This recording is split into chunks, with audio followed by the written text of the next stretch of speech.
ക്കുന്ന മലയാളം കേൾക്കണമെങ്കിൽ നമ്മൾ എന്ത് ചെയ്യണം? പഴയവരുടെ കവിതകളൊക്കെ പഠിക്കണം. കുമാരനാശാനും ഉള്ളൂരും ഒക്കെയാണ് നമ്മൾ പഠിക്കേണ്ട ആദ്യത്തെ ആൾക്കാർ. അത് കഴിഞ്ഞ് വേണം ഇടശ്ശേരിയെയും ചെറുശ്ശേരിയൊക്കെ ഒന്നുകൂടി നോക്കിക്കാണാൻ.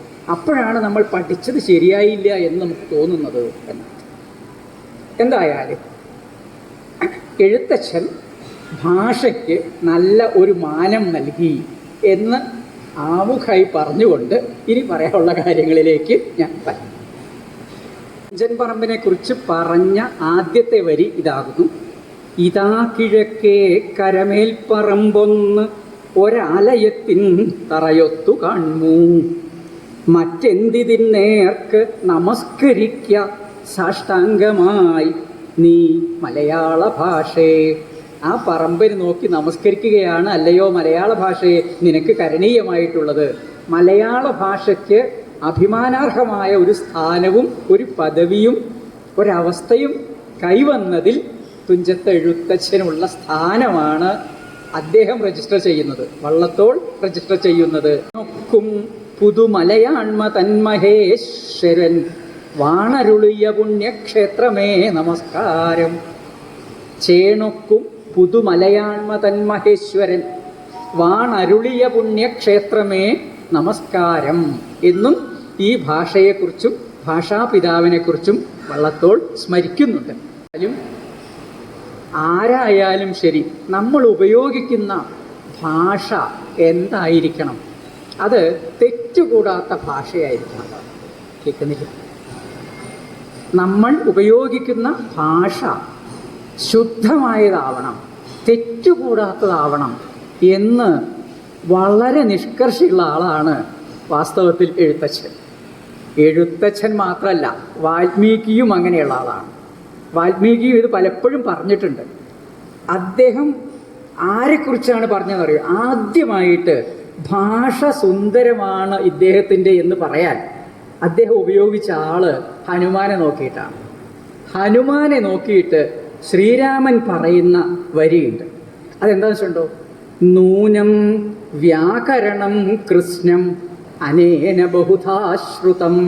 ഇയാൾ വ്യാകരണശാസ്ത്രം സമഗ്രമായിട്ട് പഠിച്ചിട്ടുണ്ട്.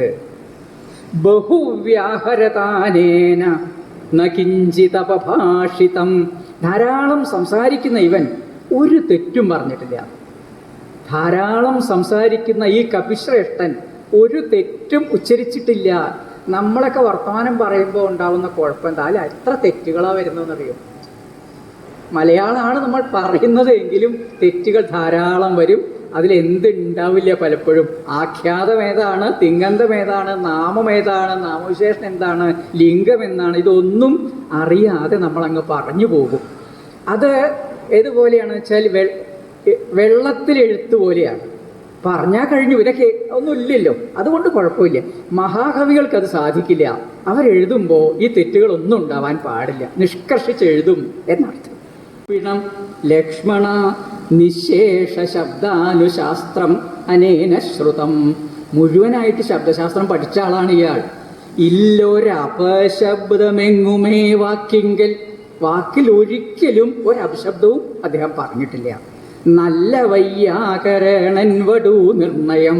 തീർച്ചയായിട്ടും ഒരു വൈയാകരണനാണ് ഈ വടു. വടുച്ച ബ്രാഹ്മണൻ എന്നർത്ഥമുണ്ട്. ഇവിടെ ആരാണ്? ഹനുമാനെയാണ് ഉദ്ദേശിച്ചിട്ടുള്ളത് എന്നർത്ഥം. അപ്പോൾ ഭാഷയ്ക്ക് നൽകുന്ന സർട്ടിഫിക്കറ്റാണ് എന്നർത്ഥം. വാൽമീകി ഒരു സർട്ടിഫിക്കറ്റ് കൊടുത്തിട്ടുണ്ട്. അതേ സർട്ടിഫിക്കറ്റ് തന്നെ, അതേ ഭാഷ ഒന്ന് മാറ്റിയെന്ന് മാത്രമേ ഉള്ളൂ എഴുത്തച്ഛൻ നൽകിയിട്ടുണ്ട്. സൗകര്യമുള്ളിടത്തൊക്കെ ശുദ്ധമായ മലയാള ഭാഷ ഉപയോഗിക്കണം നിങ്ങൾ എന്ന് നമ്മളെ പഠിപ്പിച്ചു തരികയാണ് അദ്ദേഹം ചെയ്തിട്ടുള്ളത്. ഇനി അദ്ദേഹം ചെയ്ത ഈ കൃതി നമ്മൾ വായിക്കുമ്പോൾ നമ്മൾ പഠിക്കുന്ന ചില കാര്യങ്ങളുണ്ട്. എന്തായിരുന്നു എഴുത്തച്ഛൻ ഇങ്ങനെയൊരു കൃതി തർജ്ജമ ചെയ്യാനുള്ള കാരണം എന്നുള്ള കാര്യം, അന്നത്തെ പശ്ചാത്തലമാണ് നമ്മൾ പരിശോധിക്കേണ്ടത്. അന്ന് കേരളത്തിൽ ഭരണം എന്താണ്, പോർച്ചുഗീസുകാരുടെയൊക്കെ ആധിപത്യം ഉള്ള ഒരു കാലമാണത്. ഈ 16-17 നൂറ്റാണ്ട് കാലം.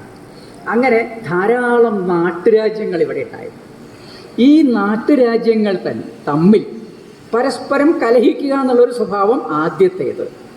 മാത്രമല്ല ഈ വിദേശ അധിപതികളോട് ഇണങ്ങി നിന്നുകൊണ്ട് മറ്റുള്ളവരെ ദ്രോഹിക്കാൻ പറ്റുന്ന അതും സാധിച്ചു കൊടുത്തിരുന്നു. അങ്ങനെ വന്നപ്പോൾ സമൂഹത്തിൽ ആകെ കൂടി സംതൃപ്തിയുള്ളവരാരായിരുന്നു? ഈ മേൽത്തട്ടിൽ നിൽക്കുന്ന ഒരു വിഭാഗം മാത്രമായിരുന്നു. മേൽത്തട്ടിൽ നിൽക്കുന്ന ജനങ്ങൾക്ക് നല്ല സന്തോഷം ഉണ്ടായിരുന്നു. ബ്രാഹ്മണന്മാർക്കും അവരോട് തൊട്ട് നിൽക്കുന്നവർക്കും കുഴപ്പമൊന്നും ഉണ്ടായിരുന്നില്ല. ബാക്കിയുള്ളവരെ കുറിച്ച് ഈ ലോകത്ത് ആർക്കും ഒരു ചിന്തയുണ്ടായിരുന്നില്ല. അവരുടെ അഭ്യുദയം ഇവരൊരു വിഷയവും ആക്കിയിട്ടുണ്ടായിരുന്നില്ല എന്നർത്ഥം. ഇങ്ങനെയൊരു കാലത്താണ് അദ്ദേഹം ഈ പണി തുടങ്ങുന്നത് എന്നർത്ഥം. അപ്പോൾ ഇതിൽ നിന്ന് രക്ഷപ്പെടണമെങ്കിൽ, അവർക്കുള്ള പലതും നമുക്കും കിട്ടണമെങ്കിൽ, ബ്രാഹ്മണൻ എന്ത് ചെയ്യുന്നു? യാഗം ചെയ്തിട്ടും പൂജ കഴിച്ചിട്ടും മോക്ഷം നേടാനുള്ള വഴികളൊക്കെ അവർക്കുണ്ട്. ഇവർക്കോ അതൊന്നുമില്ലാത്ത സ്ഥിതിക്ക് എന്ത് വേണം? ഇവരെയും അതിന് പ്രാപ്തരാക്കണം. ആത്മവിദ്യ അവർക്കും കിട്ടണം. അപ്പം എന്തേ വഴിയുള്ളൂ? ഗ്രന്ഥങ്ങൾ മറുമൊഴിയിൽ അവതരിപ്പിച്ചാൽ മാത്രമേ അത് സാധിക്കുകയുള്ളൂ എന്ന് മനസ്സിലാക്കി. അപ്പോൾ സാമാന്യ ജനത്തിൻ്റെ അഭ്യുദയം, ജ്ഞാനത്തിലൂടെയുള്ള ഒരു മാറ്റം നാരായണ ഗുരുക്ക പിൽക്കാലത്ത് ചെയ്തത് അത് തന്നെയാണ്. നാരായണ ഗുരുവിൻ്റെ ആഗ്രഹം എന്തായിരുന്നു? എല്ലാവരും അറിവുള്ളവരാവണം. നാരായണ ഗുരു പറഞ്ഞ വളരെ ഉപരിപ്ലവമായ ധാരാളം ആശയങ്ങളുണ്ട്. അതൊന്നും നമുക്ക് പറയാൻ ഇപ്പോൾ പ്രയാസമുള്ള കാര്യങ്ങളാണ്. എന്നാലും അദ്ദേഹം മോഹിച്ചത് എന്താണ്? ജനങ്ങൾ ഒരുപോലെ എല്ലാവരെയും കാണുന്നൊരു കാലം വരണം എന്ന് തന്നെയാണ്. അങ്ങനെ ഒരു ലോകം ഉണ്ടാക്കലായിരുന്നു എഴുത്തച്ഛൻ്റെ ആദ്യകാലത്തെ മോഹം. അത് അദ്ദേഹം സ്പഷ്ടമായിട്ട് പറയുന്നുണ്ട്. യാഗമോ യജ്ഞമോ ചെയ്തതുകൊണ്ടൊന്നും, ജാതിയുടെ മഹത്വം കൊണ്ടൊന്നും മനുഷ്യനാവുന്നില്ല എന്ന് എഴുത്തച്ഛൻ കൃത്യമായിട്ട് എഴുതി വെച്ചിട്ടുണ്ട്. അപ്പോഴാണ് നമ്മൾ എഴുത്തച്ഛൻ ഏത് ചിന്തയായിരുന്നു ഉണ്ടായിരുന്നതെന്ന് പറയുന്നത്. പക്ഷെ എഴുത്തച്ഛനൊരു ചെറിയൊരു ഇത് പറ്റിപ്പോയത് എന്താണെന്ന് വെച്ചാൽ, അദ്ദേഹം ഈ രാമനെ കറ കളഞ്ഞ സംശുദ്ധനായ ഒരു ഈശ്വരൻ്റെ അവതാരമായിട്ട് ചിത്രീകരിക്കാനുള്ള ശ്രമം നടത്തി. വാൽമീകിയാകട്ടെ തൻ്റെ രാമൻ ഒരു സാധാരണ മനുഷ്യനായിട്ടും അവതരിപ്പിച്ചു. സാധാരണ മനുഷ്യനായുള്ള രാമനാണ്.